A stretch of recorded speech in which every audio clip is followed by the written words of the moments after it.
Hello भाई। मैं मोहित कुमार शर्मा आप सभी का स्वागत करता हूं आपके अपने यूट्यूब चैनल TRM क्लासेज पर।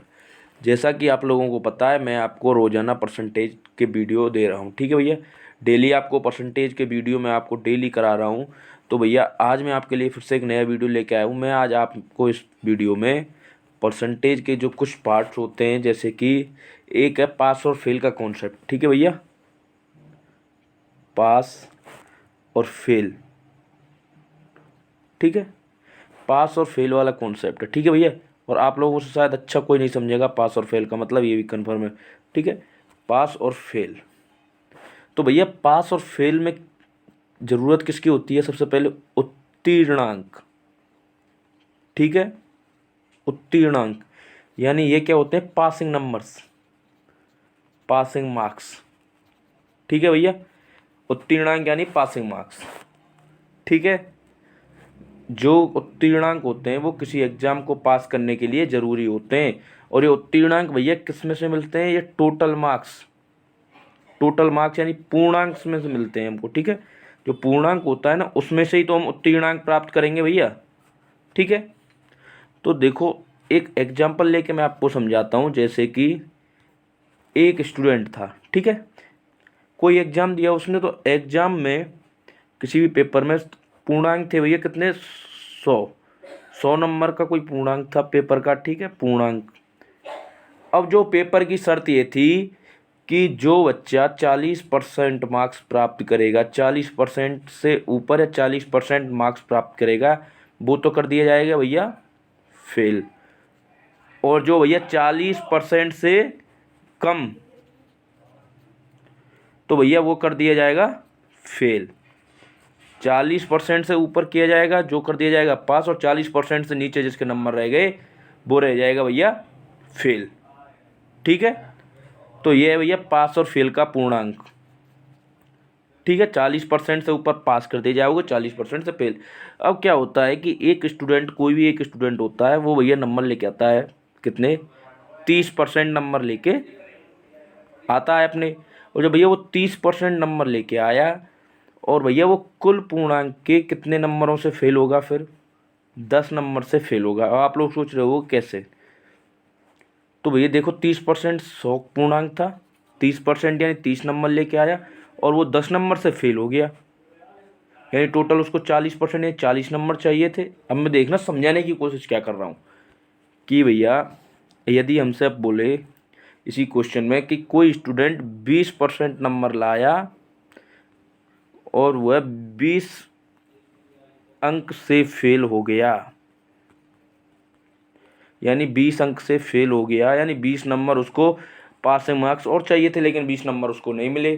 तो हम क्या बोलेंगे कि टोटल पासिंग मार्क्स कितने थे हमारे? स्टार्टिंग में 40% थे, लेकिन हम कितने लेके आए? 20%। तो ले आए, और कितने और आ जाते तो हम पास हो जाते। यदि 20 और आ जाते तो पास हो जाते। समझ रहे हो? यानी जितने हम लेके आए और जितने से फेल हुए, उन दोनों का टोटल, दोनों का जोड़ जो हमारे पासिंग परसेंटेज होता है उसके बराबर होता है। ठीक है, अब मैं आपको क्वेश्चन कराता हूँ। ठीक है, समझने की कोशिश करना। और ये भैया वीडियो में फिर बोल रहा हूँ, RRB ग्रुप डी और SSC GD वालों के लिए बेनिफिशियली है। ठीक है, RRB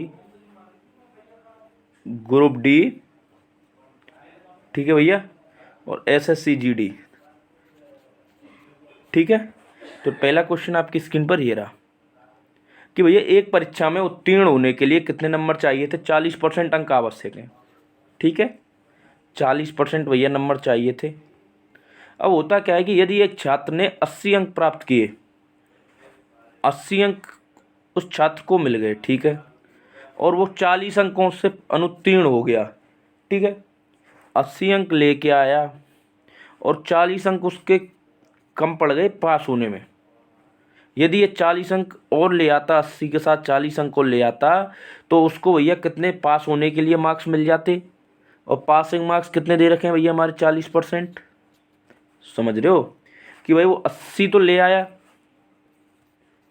अब यदि भैया 80 लेके वो आ गया, 80 नंबर, और कितने से फेल हुआ? यदि वो 40 नंबर और लेके आ जाता तो वो पास हो जाता। समझ रहे हो?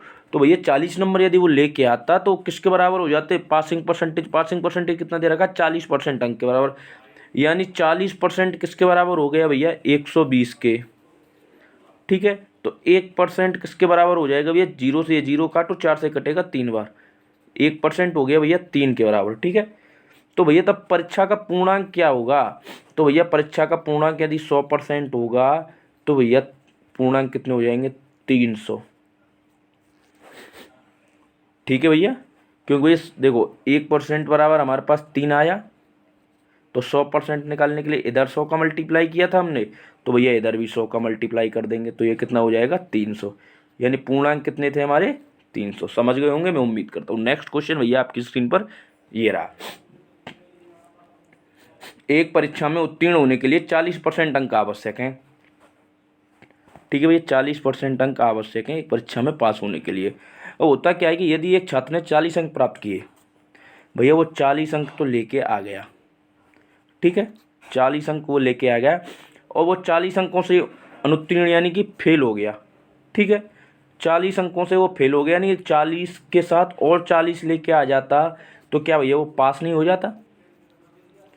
भाई समझने की कोशिश करो। यदि एक छात्र आप हो, ठीक है, आपको बोला जाए कि आपको 40% नंबर चाहिए किसी एग्जाम में पास होने के लिए, तो भैया आप 40 नंबर लेके आए और आप सपोज दैट आप 10 नंबर से फेल हो गए उस पेपर में, तो इसका मतलब क्या हुआ? 40 नंबर के साथ यदि आप 10 नंबर और ले आते तो आप क्या हो जाते भैया? पास हो जाते ना। समझ रहे हो? यदि इससे आप पास हो जाते तो वही तो मैं आपको समझाना चाह रहा हूँ। देखो कि 40% नंबर लेके आया और 40 अंक प्राप्त कर लिए भैया यहाँ पर उसने, और यदि वो 40 और प्राप्त कर लेता तो वो पास ही हो जाता। 40 अंकों से जिससे अनुत्तीर्ण हुआ यदि और लेके आ जाता तो पास हो जाता। तो भैया देखो 40%, ठीक है, तो 40 और 40 80, यानी 40% की वैल्यू कितनी आ गई भैया? 80 के बराबर। तो 1% की वैल्यू 2 के बराबर। तो भैया पूर्णांक पूछा तो पूर्णांक 100% होता है, तो 100% यानी कि कितना हो जाएगा भैया? 200। अब देखो इसी क्वेश्चन में जैसे कि आपसे कोई पूछे एक सिंपल सा, देखो कि भैया 40% मतलब 40% पूर्णांक पास होने के लिए ज़रूरी है।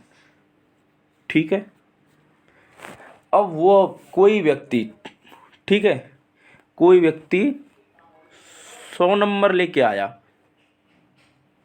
100 नंबर लेके आया, जो कि पासिंग मार्क्स यानी उत्तीर्णांक से कितने अधिक हैं? उत्तीर्णांक से भैया 20 अधिक हैं। समझ रहे हो? यानी कि वो कितने पर पास होगा? जब 100 नंबर वो लेके आया, ठीक है भैया, और 20 उत्तीर्णांक से अधिक हो गए, यानी उत्तीर्णांक कितने निकलेंगे भाई? 80 नंबर पर पास होगा। वो 20 नंबर लेके आया तो 100,000 मतलब 100 नंबर हो गए टोटल उसके, लेकिन 80 पर लेके आता तो वो पास माना जाता, लेकिन वो 20 नंबर ज़्यादा लेके आया है। अब हमको क्या करना है? तो टोटल यदि मार्क्स पूछे ऐसे क्वेश्चन में, तो पूर्णांक पूछे इस तरीके के क्वेश्चन में, तो ध्यान रखना भैया। देखो टोटल मार्क्स, वो जो टोटल पासिंग मार्क्स कितने चाहिए थे हमको? 40%। अब वो लेके कितना आया है? 100 मार्क्स लेके आया है।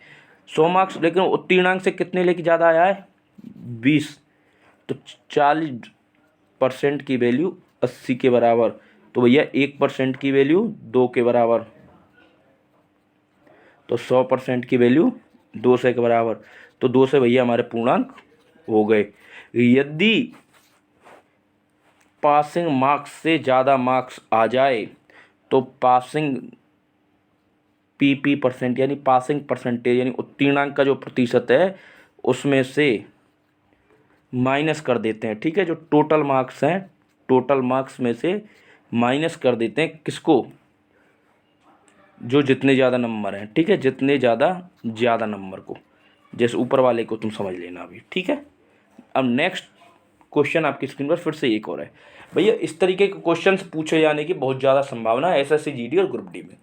ठीक है, अब ये क्वेश्चन करीब 3 तरीके से कर दूंगा मैं। ठीक है, लेकिन मैं आपको इजी और सबसे सिंपल तरीका बताऊंगा जिससे कि आपको ज़्यादा भाग दौड़ ना करनी पड़े। ठीक है, तो देखो इस तरीके क्वेश्चन, एक परीक्षा में एक छात्र ने 32% अंक प्राप्त किए और 4 अंकों से उत्तीर्ण हो गया। अब हम क्या करते हैं कि उसने कितने अंक प्राप्त किए भैया?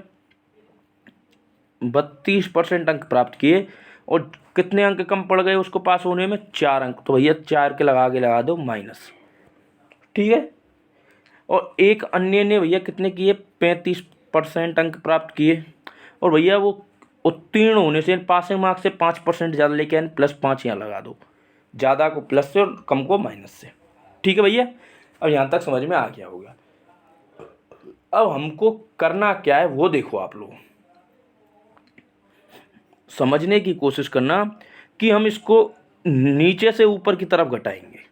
ऐसे क्वेश्चंस में नीचे से ऊपर की तरफ घटाएंगे। तो भैया 35 में से 32 को घटाएंगे तो कितने परसेंट बनेगा, 3%। और जब 5 में से -4 को घटाएंगे तो समझना भैया, -4 को जब घटाएंगे तो माइनस माइनस प्लस हो जाएगा, तो 3% की वैल्यू कितनी आ जाएगी, 9। तो 1% की वैल्यू कितनी आ जाएगी भैया, 3। तो पूर्णांक पूछे तो 100% होता है पूर्णांक, ठीक है भैया। तो कितना आ जाएगा, 300। भाई इधर 100 गुणा 100 कर देंगे 100% बनाने के लिए, तो इधर भी 100 का गुणा करना पड़ेगा, तो 300 निकल के आ जाएगा। एक क्वेश्चन और देखो ऐसा, एक छात्र ने 25% अंक प्राप्त किए, ठीक है भैया। कोई स्टूडेंट था जिसने कि अपने एग्जाम में 25% अंक प्राप्त किए और वह 30 अंकों से अनुत्तीर्ण हो गया। यानी भैया 25% अंक प्राप्त किए और वह 30 अंकों से अनुत्तीर्ण हो गया, ठीक है। जबकि एक छात्र ने 50% अंक प्राप्त किए और वो उत्तीर्ण होने से 20 अंक ज़्यादा लेके आया। फिर से वो इस तरीके का क्वेश्चन आए तो मैं बोल रहा हूँ वही तरीका आजमाओ, पहले वाला। देखो भैया 25% अंक प्राप्त किए, ठीक है। तो कितने कम पड़ गए उसको, 30 अंकों से अनुत्तीर्ण हो गया तो कितने कम पड़े, 30। और यदि वो 50% अंक प्राप्त करे तो भैया कितने ज़्यादा पड़ रहे हैं उसको, 20। माइनस कर दो, इधर से भी माइनस कर दो। 50 में से 25 घटाएंगे तो भैया 25%, ठीक है। 25% जब इसको इधर से घटाएंगे तो 20 माइनस में से -30 घटाएंगे तो भैया 25% है ना, वो प्लस हो जाएगा, 20 + 30 50, यानी कि समझ रहे हो। तो 25% से, यानी 25 से इसको काटो 1%, 25 से कटेगा 2 बार, यानी 1% की वैल्यू कितनी आएगी भैया हमारे पास, 2। तो पूर्णांक कितना होता है, 100%। 100% की वैल्यू कितनी आ जाएगी, 200। समझ रहे होंगे, उम्मीद करता हूँ भैया।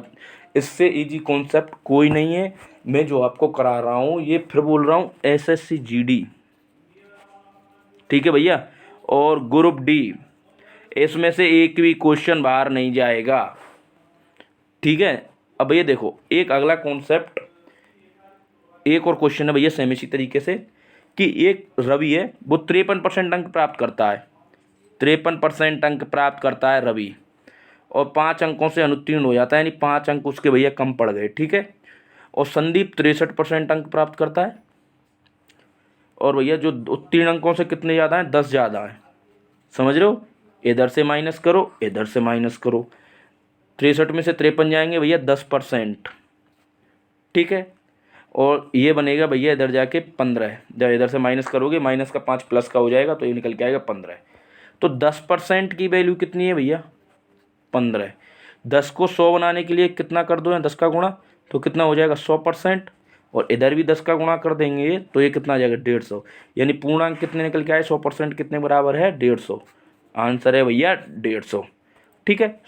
अब क्वेश्चन में पूछा क्या है पहले वो देखो, उत्तीर्ण अंकों का प्रतिशत पूछा है, ठीक है।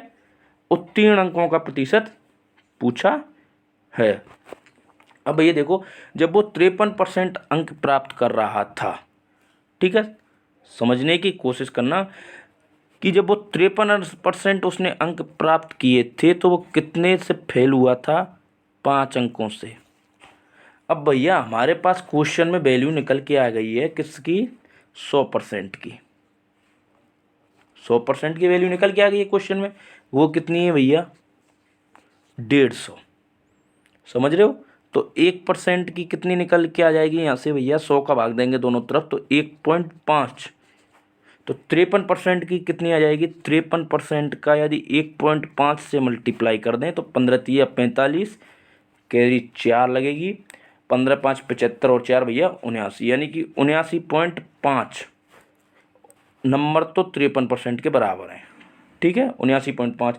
और कितने नंबर कम पड़े जब 53% लेके आए, तो 5 नंबर या मिल जाए तो ये पास हो जाएगा। तो 79.5 और 84.5 हो जाएंगे भैया। ठीक है 79.5 में जब 84.5, ये 79.5 में 5 जोड़ोगे तो 84.5, यानी उत्तीर्णांक कितने आ जाएंगे 84.5। ठीक है भैया, नेक्स्ट क्वेश्चन आपकी स्क्रीन पर अभी लगाता हूँ, उससे पहले मैं आपको एक कॉन्सेप्ट समझाता हूँ।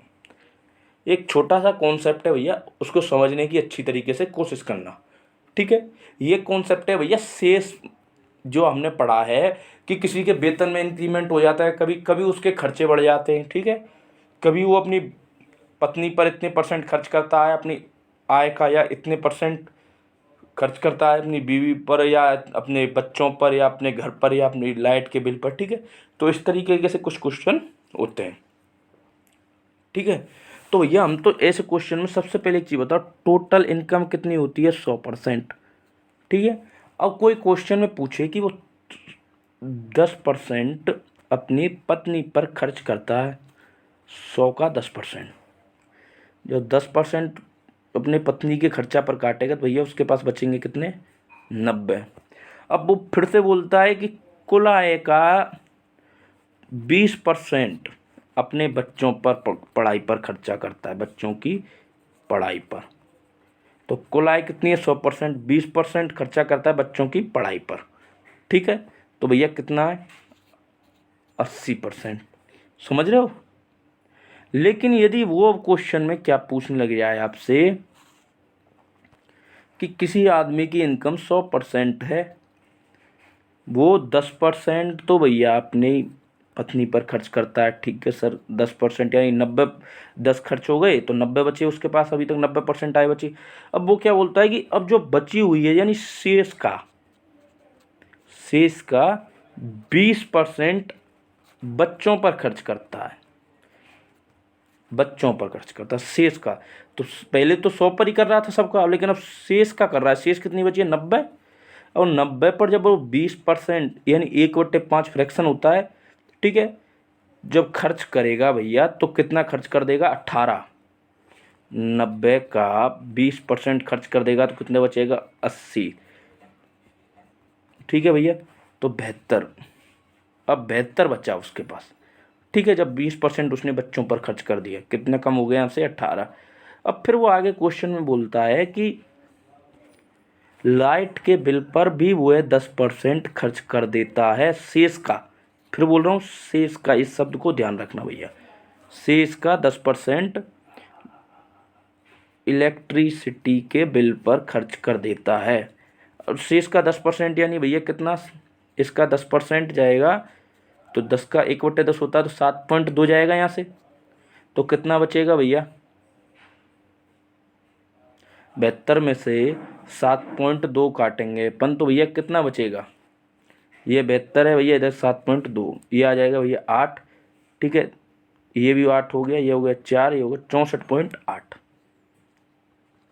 तो भैया आप लोग बोल रहे होंगे ये तो कैलकुलेशन इस तरीके से बहुत लंबी हो जाएगी, तो इसको आसानी से करने का कोई और तरीका है क्या। तो भैया वही तरीका मैं अब आपको बताऊंगा इन वीडियो में। ठीक है, तो भैया आपका इसी तरीके के पैटर्न पर पहला क्वेश्चन मैं आपकी स्क्रीन पर लगाने जा रहा हूँ, उसको अच्छी तरीके से समझने की कोशिश करना। तो भैया पहला क्वेश्चन आपकी स्क्रीन पर ये रहा, अपनी आय का, एक आदमी अपनी आय का 1/3 भाग अपनी माँ को, 1/3 भाग अपनी माँ को, शेष का 1/7 भाग अपनी बहन को तथा शेष का 2/7 भाग अपने पिता को दे देता है। अब उसके पास 4200 रुपये बच जाता है, तो उसकी आय कुल कितने रुपए में होगी। तो भैया शेष, फिर शेष कर रहा है, फिर शेष कर रहा है, फिर शेष कर रहा है। तो इस तरीके के क्वेश्चंस में भिन्न में दे रखा है, देखो ये परसेंटेज में नहीं दे रखा, मान लिया भिन्न में दे रखा है। पहले भिन्न क्या दे रखी है 1/3 भाग, दूसरी भिन्न क्या दे रखी है भैया 1/7, तीसरी क्या दे रखी है 2/7 भाग।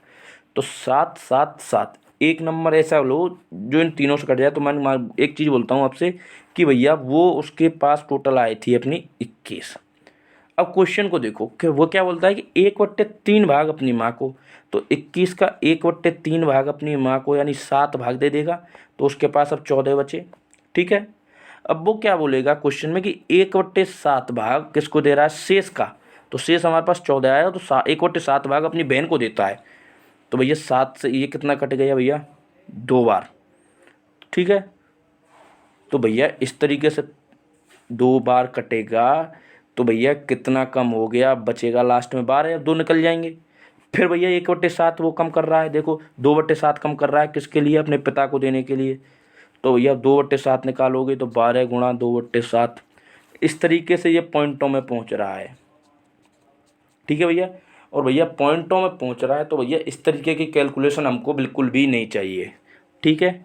इस तरीके की कैलकुलेशन से हमको पेपर में बचना है, इसीलिए मैं आपको ये क्वेश्चंस लेके आया हूँ, ठीक है। इस तरीके की कैलकुलेशन से अपन पेपर में कैसे बचेंगे वही मैं इस वीडियो में आपको बताने वाला हूँ। देखो भैया, मैंने आपको फ्रैक्शन मेथड समझाया था, फ्रैक्शन परसेंटेज में जो स्टार्टिंग की जो थ्योरी क्लास थी पहली, उसमें कुछ फ्रैक्शन बताए। तो इस क्वेश्चन में आपको नजर आया होगा कि वो फ्रैक्शन ही दे रखे हैं। 1/3 भाग अपनी माँ को, 1/3 एक भिन्न रूप होता है, 1/7 भी अपनी बहन को देता है और 2/7 भी भैया अपने पिता को देता है, ठीक है। तो भैया देखो वो 1/3, ठीक है भैया, 1/3 अपनी माँ को देता है। तो पहले उसकी सैलरी थी भैया 3, उसने 1 दे दिया अपनी माँ को, तो अब उसके पास कितने बचेंगे, 2। और 1/7 वो किसको देता है, अपनी बहन को, ठीक है। तो पहले भैया उसकी सैलरी थी 7, 1 दे दिया बहन को, तो अब कितने बचेंगे, 6। और भैया 2/7 वो अपने पिता को देता है, तो 7 थे पहले, 2 दे दिए, तो अब उसके पास कितने बचे, 5, ठीक है भैया। यहाँ तक समझ में आ गया होगा। अब हमारे पास क्वेश्चन में क्या बोलता है कि उसके पास 42,000 बच जाते हैं। तो ये तो थी भैया पहली, ये थी भैया बीच वाली, ये खर्च की है। अब ये भैया उसकी बचत, समझ रहे हो। तो भैया एक चीज़ अब देखो, मैं आपको बता चुका हूँ, इनका आपस में करते हैं मल्टीप्लाई। तो 3×7=21, इसका मल्टीप्लाई करो और फिर इसका करो, ठीक है। तो ये आएगा भैया 147, ठीक है। और भैया ये तो हमारा खर्चा हो गया। अब बचत कितनी निकल रही है इसकी, 6×5 = 30 और 2 = 60, यानी पहले इसका खर्च आय कितनी थी, 147, उसमें से जो कुछ भी उसने खर्चा कर दिया भैया, उसकी बचत कितनी निकल रही है, 60। और हमको क्वेश्चन में बचत कितनी दी हुई है, 42,000, ठीक है भैया। ये 42,000 बचत दी हुई है, ठीक है। ये 42,000 बचत दी हुई है, तो 6 से 6, 0 से 0 काट दी, तो 6 से ही कटेगा 700 बार 4200। अब भैया एक की वैल्यू जब 700 निकल के आ गई, तो पहली आय पूछा है, तो आय निकालने के लिए आय कितनी थी, 147 निकल के आई थी ना ये पहली आय। तो इसमें यदि हम 700 का मल्टीप्लाई कर दें तो टोटल आय अपनी निकल के आ जाएगी, 7×7 = 49, 7×4 = 28 और 4 = 32, 80 लगी 2, और भैया 7 से कम 7 और 3 10, आपस में मल्टीप्लाई कर लेना, ठीक है। ये इसके निकल के आए। अब फिर अगले क्वेश्चन में समझने की कोशिश करना, मैं समझाना क्या चाहता हूँ आपको, ठीक है भैया। नेक्स्ट क्वेश्चन आपकी स्क्रीन पर ये रहा। एक व्यक्ति अपनी राशि पहली बाजी में 75%, एक व्यक्ति 75% राशि अपनी पहली बाजी में, शेष की 75% अपनी दूसरी बाजी में और शेष की 75% तीसरी बाजी में हार गया और 2 रुपये लेकर अपने घर पहुंचा। तो उसकी प्रारंभिक राशि कितनी थी। भैया कोई जुआरी था, ठीक है, जुआ खेलता था भैया, जुआ खेलने चला गया, तो उसने पहली बाजी खेली, तो वो अपने जितने रुपए लेके गया था उसका 75% हार गया। अब उसके पास जो शेष बचे थे दूसरी बाजी में, फिर उसका 75% हार गया। फिर जो शेष बचे उसका तीसरी बाजी में फिर 75% हार गया, ठीक है। तो भैया हम एक चीज़ दिखती है कि 75% को जब हम फ्रैक्शन में लिखते हैं तो फ्रैक्शन बनता है 3/4। कैसे बनता है, 75/100 लिखो इसको, 25 से कटेगा 3 बार, 25 से कटेगा भैया 4 बार। तो क्वेश्चन में क्या बोल रहा है कि पहले उस व्यक्ति की मान के चलो 4 रुपये थे, 3 अब वो हार गया, तो उसके पास अब शेष कितने बचे, 1। ये तो भैया पहले थे, ये प्लस माइनस जो घटा बढ़ी हुई हारे या जीते। अब ये है भैया शेष जो बचत है उसकी, कितने बचा के लेके आया। फिर दोबारा में 75% हार गया, फिर तीसरी बार में हार गया। तो भैया पहले वो कितने लेके पहुंचा था, 4×4 = 16, 16×4 = 64, 64 रुपये थे स्टार्टिंग में। और अब कितने बचे हैं भैया उसके पास, 1 रुपया। और क्वेश्चन में कितने घर लेके पहुंचा है, वो 2 रुपये बचा के, यानी 2, यानी 1 की वैल्यू कितनी है भैया 2, तो 64 की कितनी हो जाएगी भैया, इसमें भी 2 का मल्टीप्लाई कर दो तो भैया ये कितना हो जाएगा 128 रुपये। उम्मीद करता हूँ समझ में आ रहा होगा। यदि समझ में नहीं आया ना भैया तो कमेंट कर दिया करो, ठीक है, जिससे कि मैं देख पाऊँ कि कहाँ पर आपको समझ में नहीं आ रहा है, कौन सा क्वेश्चन आपको समझ में नहीं आ रहा है, या मैं फिर अपने तरीके बदलूँ पढ़ाने के। ठीक है भैया, नेक्स्ट क्वेश्चन आपकी स्क्रीन पर ये रहा, थोड़ा जूम कर देता हूँ भैया इस क्वेश्चन को। भैया देखो, एक व्यक्ति अपने मकान का 10% किराया देता है, शेष वेतन का 20% वह अपने बच्चों की शिक्षा पर खर्च करता है, शेष वेतन का फिर 25% अन्य मदों पर खर्च करता है, तो उसके पास 3645 रुपये बचते हैं। उसका मासिक वेतन ज्ञात कीजिए। भैया वही तरीका अपना, फ्रैक्शन हम जानते हैं 10% दिया हुआ है, और 10% का मैंने आपको लिखाया था, परसेंटेज की बेसिक थ्योरी क्लास कराई थी, 1/10 होता है। 20% का भी मैंने लिखाया था, 1/5 फ्रैक्शन रूप होता है, भिन्न रूप, ठीक है। और भैया 25% का भी मैंने लिखाया था, 1/4 होता है, यदि आपने क्लास ली होंगी तो। अब वो बोलता क्या है कि पहले 10%, यानी पहले 10 था, 1 रुपये उसने खर्च कर दिया, तो भैया कितना हुआ, लवाद में कितना बचेगा 9। फिर भैया उसके पास थे पहले 5 थे, अब उसने भैया 1 खर्च कर दिया, तो कितने बचेंगे भैया 4। भैया उसके पास पहले 4 थे इससे, ठीक है, और भैया फिर 1 निकाल दिया, तो उसके पास कितने बचे 3। तो भैया 10 पंजे 50, 50 चौके 200, पहले थे उसके पास 200, 9 चौके 36, 36 दिया 108, जानते होंगे आप लोग गुणा करना, तो ठीक है। तो भैया अब उसके पास कितने बचे 108। अब क्वेश्चन में कितने बच रहे हैं भैया 3645, तो भैया 3645, और हमारे पास कितने बच रहे हैं 108, 108, ठीक है। हमारे पास बच रहे हैं भैया 108, और क्वेश्चन में दिए हुए हैं 3645। अब 1 की वैल्यू कैसे निकालेंगे, लेकिन पहले हमको निकालना क्या है, क्या निकालना है, मासिक वेतन ज्ञात कीजिए। मासिक वेतन भैया पहले कितना था 200, ठीक है भैया, समझ रहे हो। तो भैया 4 से इसको काटेंगे 50 बार, 4 से ये जाएगा 27 बार, ठीक है भैया। अब 27 से इसको काटने की कोशिश करते हैं, 27 से 36 को काटेंगे 1 बार, शेष बचेगा भैया 9, ये ऊपर बनेगा भैया 94, ठीक है। तो 27 दिया हम जानते हैं 81 होता है, फिर बचेगा भैया 13, बाद में है 5, और भैया हम जानते हैं 27 पंजे कितना होता है 135 होता है। तो भैया हमारे पास क्या बचा 135 गुणा 50, 0, 55 25, 5 3 15 और 2 17, 5 एकम 5 और 1 6। तो भैया पहला मासिक वेतन कितना था 6750। उम्मीद करता हूँ आपको समझ में आ रहे होंगे। यदि भैया कोई कैलकुलेशन इधर उधर दिख रही है, गुणा भाग समझ में नहीं आ रहे हैं, तो वीडियो को फिर से चालू करें। और भैया गुणा भाग के तो मैं बोलूँगा, यदि आप एसएससी जीडी या ग्रुप डी निकालना चाहते हैं तो आपके पास टाइम है, टाइम बाउंड पेपर होते हैं, ज़्यादा टाइम आपके पास मिलता नहीं है, तो गुणा भाग की तो आप प्रैक्टिस खुद से करो, जितनी जल्दी करोगे उतना जल्दी पेपर आपका अटैम्प्ट हो जाएगा, ठीक है। मैं नेक्स्ट क्वेश्चन आपकी स्क्रीन पर भैया फिर से लेके आया हूँ। एक आदमी अपनी 12.5% दैनिक उपयोग की वस्तुओं पर खर्च करता है अपनी आय का, और भैया शेष आय का 30% घर के किराए पर खर्च करता है। यदि अब उसकी बचत 2940 रुपये, तो व्यक्ति की आय ज्ञात करें। भैया मैंने आपको 12 से 1/2 का फ्रैक्शन रूप लिखाया था, कितना लिखाया था 1/8 होता है, नहीं है याद तो फिर से परसेंटेज की बेसिक थ्योरी क्लास जो आपने अपनी कॉपी में नोट कर रखी हुई उसको याद करो, ठीक है। और भैया 30% का होता है, कैसे निकालोगे 100 का भाग दे दो, 30/100, 0 से 0 जाएगी, यानी 30% का होता है 3/10 भिन्न रूप, ठीक है। फ्रैक्शन रूप इंग्लिश में बोलते हैं भैया, भिन्न हिंदी में, ठीक है। तो भैया वो क्वेश्चन में क्या बोल रहा है कि अपनी आय का 12.5% दैनिक उपयोग पर खर्च कर देता है। तो भैया 12.5% यानी पहले कितना था 8 था, 1 खर्च कर दिया, तो अब उसके पास कितने बचे होंगे 7। भैया शेष आय का 30% घर के किराए पर खर्च कर देता है, ठीक है। तो पहले थे उसके पास 10, 3 खर्च कर दिए, तो भैया अब उसके पास कितने बचे होंगे 7। तो पहले उसके पास टोटल कितने थे 80 रुपये थे, और भैया अब कितने बचे हैं उसके पास 49। और भैया हमको क्वेश्चन में क्या पूछा है वो देखो, ठीक है, कि उसकी बचत हमारे पास यहाँ तो आ रही है 49, और उसमें कितनी दे रखी है भैया 294 जीरो, यानी 2940, इसकी 2940 बचत दे रखी है।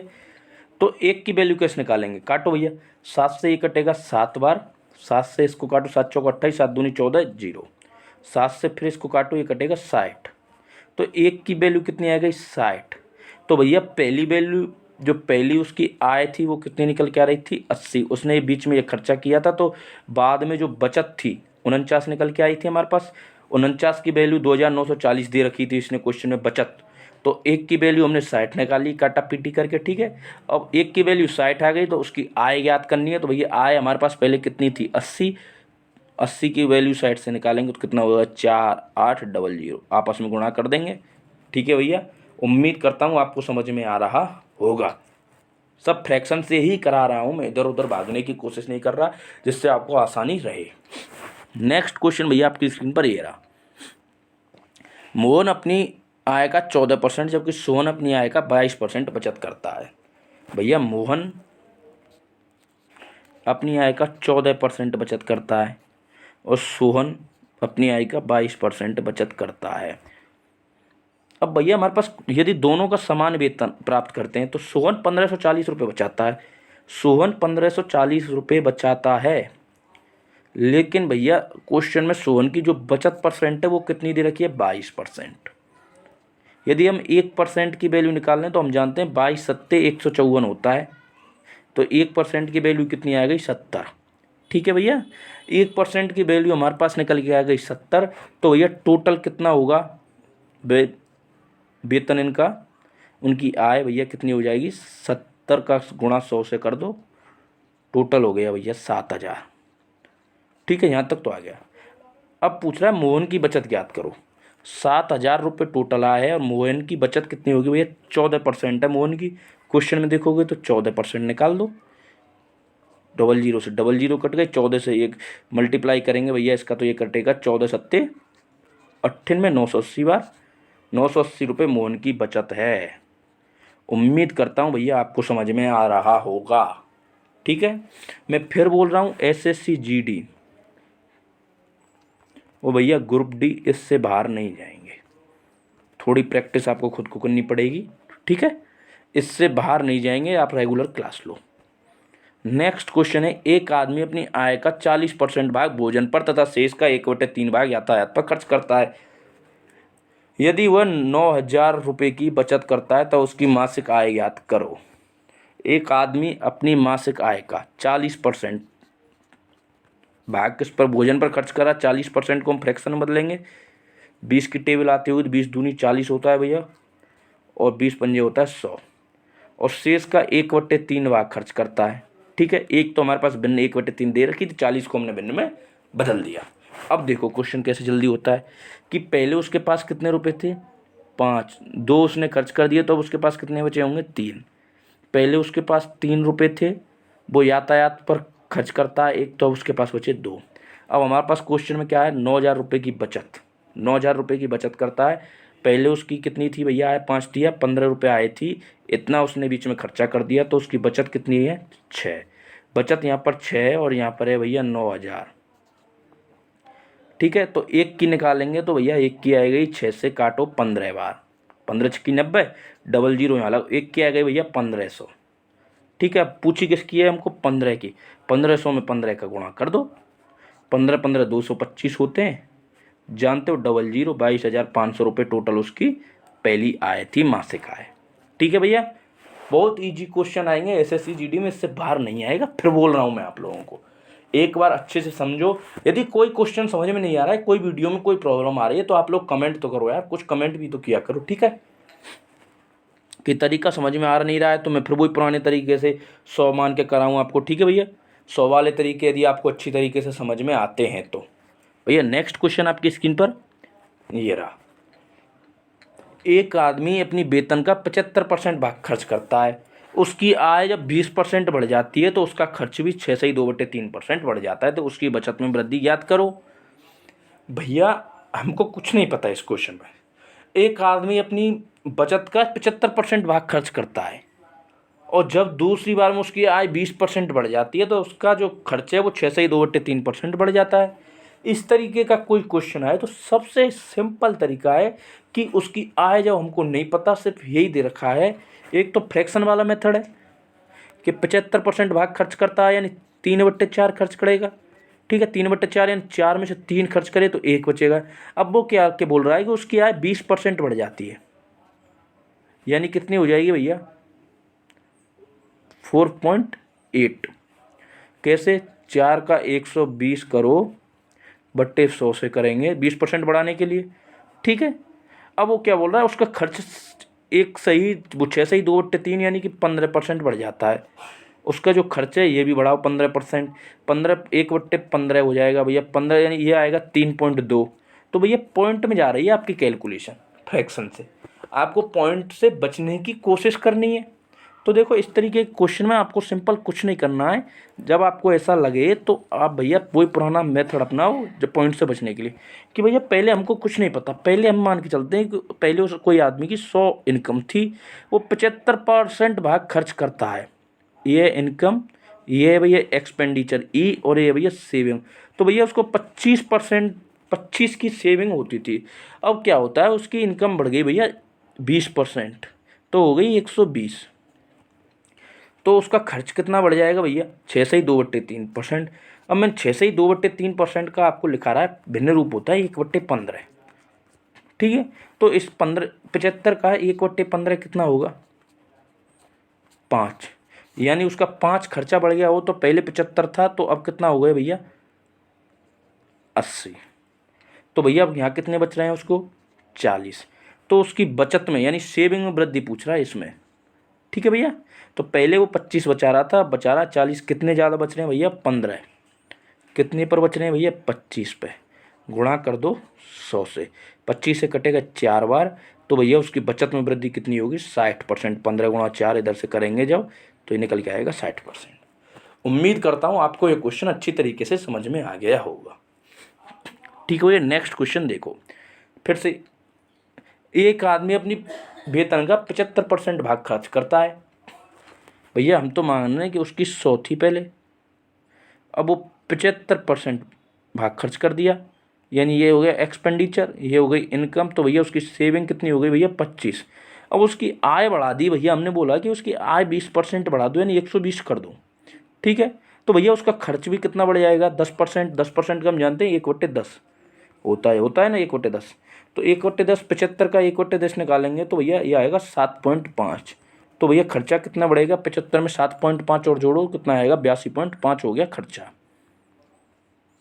ठीक है, जब 82.5 हो गया खर्चा तो ये कितना हो जाएगा, बचत निकल के आएगी यहाँ पर 37.5। जब किसी की 120 रुपये सैलरी है, 82.5 खर्चा हो गया, तो बचत कितनी निकल के आएगी भैया 37.5। तो फिर से उसकी बचत में वृद्धि पूछ रहा है भैया 25 से कितनी हुई है 37.5। कितनी बढ़ी भैया 12.5 बढ़ी।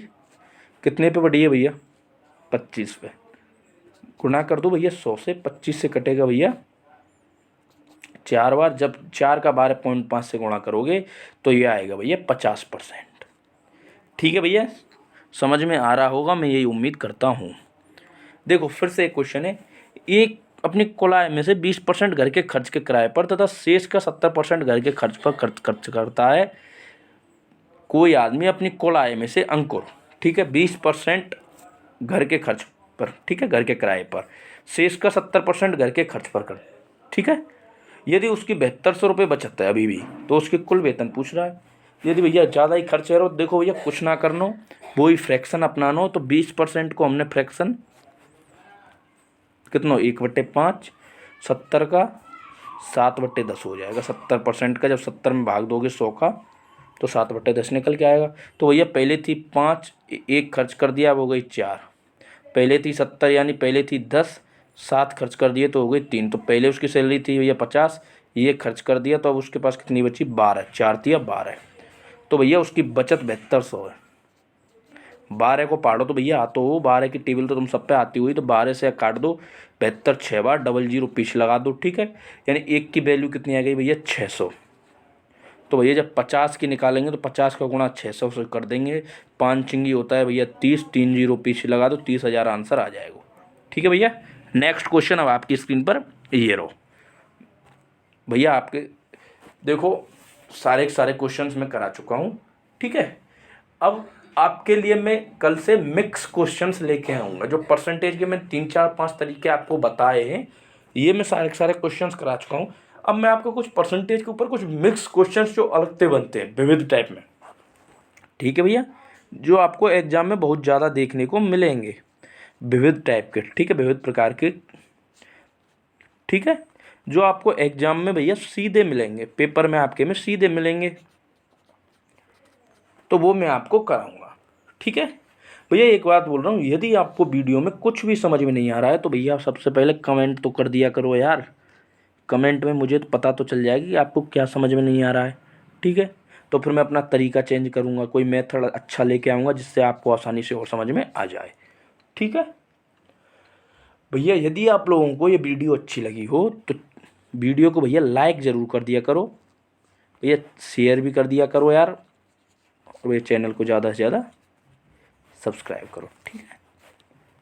थैंक यू भैया, मिलते हैं अगली वीडियो में।